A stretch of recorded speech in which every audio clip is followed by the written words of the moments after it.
Wait! Before we start, do you want a bundle of 30 printable Italian PDF cheat sheets?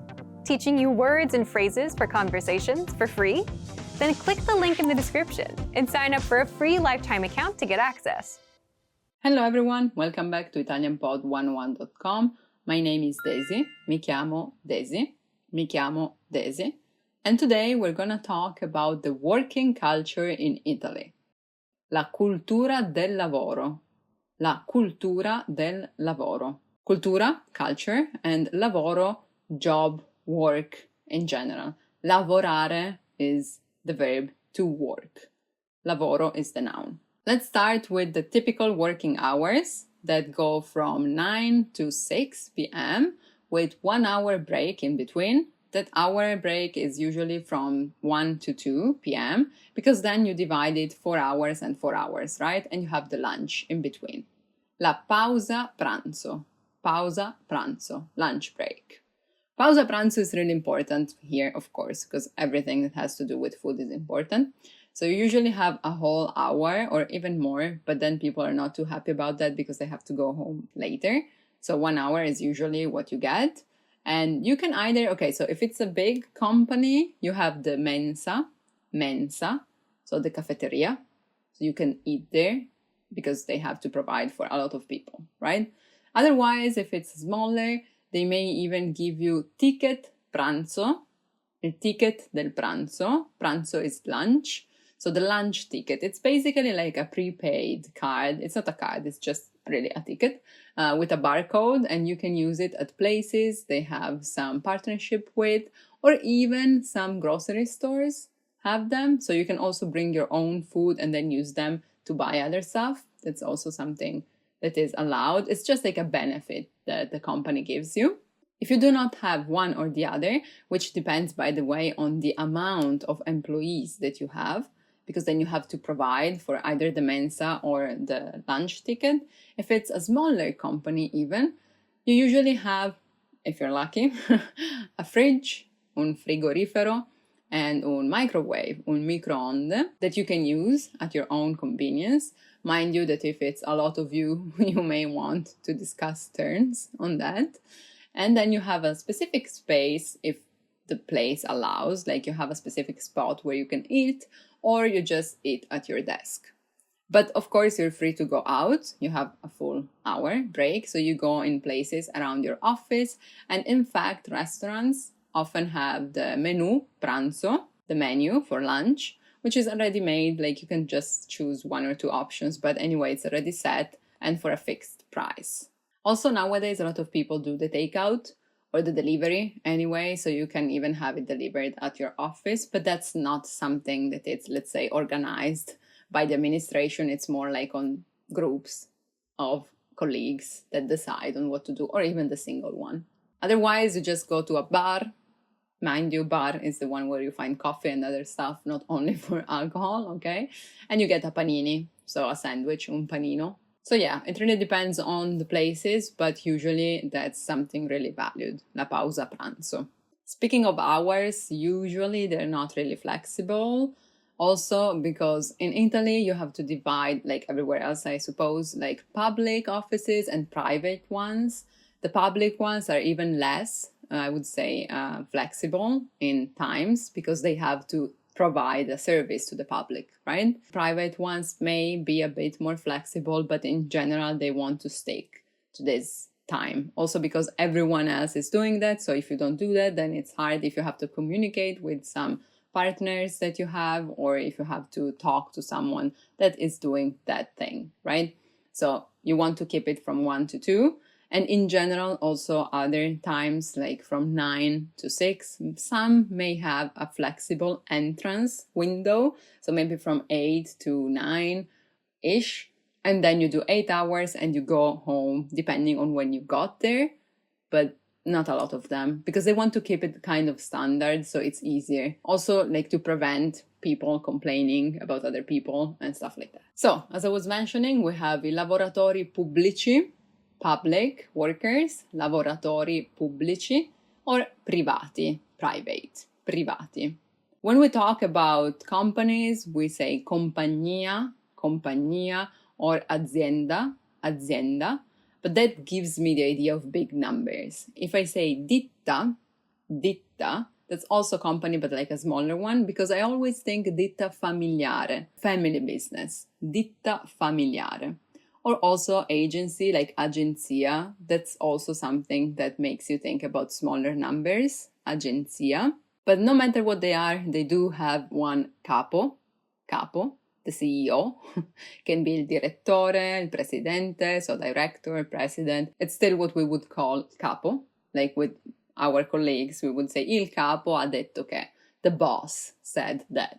Legally, it's called datore di lavoro, so the one that gives the work, so the one that gives the job, the work. Datore di lavoro. While people that work in the company are usually la segretaria, or amministrazione, administration in general. Then we have the dirigenti, so like managers, people that decide what happens on behalf of the CEO. Legally, we also have the quadri, which means squares, but it doesn't have anything to do with that. It's more like supervisor, that's the level they're on. And then we go to employees in general, so impiegati, un impiegato, un'impiegata, due impiegati, or operai, like manual work, while impiegati, it's more like office work. And then we also have the tirocinante, or the one that has the tirocinio, so the internship. Sometimes paid very little or not even paid, unfortunately. All these roles are divided into settori, so settori, departments, like il settore commerciale, the sales one, commercial one, il settore amministrativo, administrative ones, and so on. It really depends on the reality of the company. Now, relationships between department and colleagues in general, between i colleghi, le relazioni tra colleghi, relationships between colleagues are always tricky, right? No matter where you go, here too. Again, it depends, like case by case. But in general, I would say that people tend to spend a lot of time with their colleagues, also because of the lunch break, or maybe they have to do trasferte, work trips together, and that's what makes them become closer, right? Because you spend a lot of time with them, especially if you do overtimes, straordinari, because it's something extraordinary, not because it's good or something that people really like, but because it's out of the ordinary of the normal time, so straordinari. Again, this really depends on the organization of the company, because if it's a ditta, so familiare, it's common for people to be closer because it's not so many people, so you get to know each other, and maybe you also do like parties together. But if it's a bigger one, then maybe the human resource may organize some aperitivo, so that people mingle a bit and get to know each other. Especially nowadays, if some people are still working remotely, it's nice for them to have a chance to meet. I would say that in general, people try not to exaggerate, like to keep it a bit divided between having fun together, having dinner. Like that happens maybe for Christmas or summer, but not so many times, even though, again, it depends on the personal relationship also that you have with your colleagues.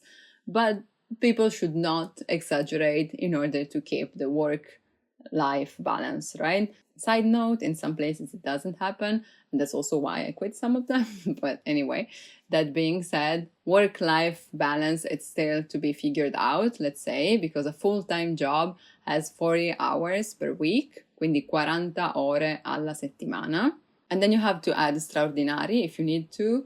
Straordinari are usually paid, but you have to do a minimum amount of time, like in order for it to be recognized, like let's say 15 or 20 minutes minimum, and then it goes on. So if you just stay like 10, 15 minutes more, that doesn't count. Or some places give you like more money in advance, like let's say every month in the salary already, it's a forfait, because they know that sometimes you may have to stay there. At that point, you cannot refuse, right? But yeah, again, it really depends. Also because there are also some companies that expect you to stay without even paying. So yeah, depends where you're working.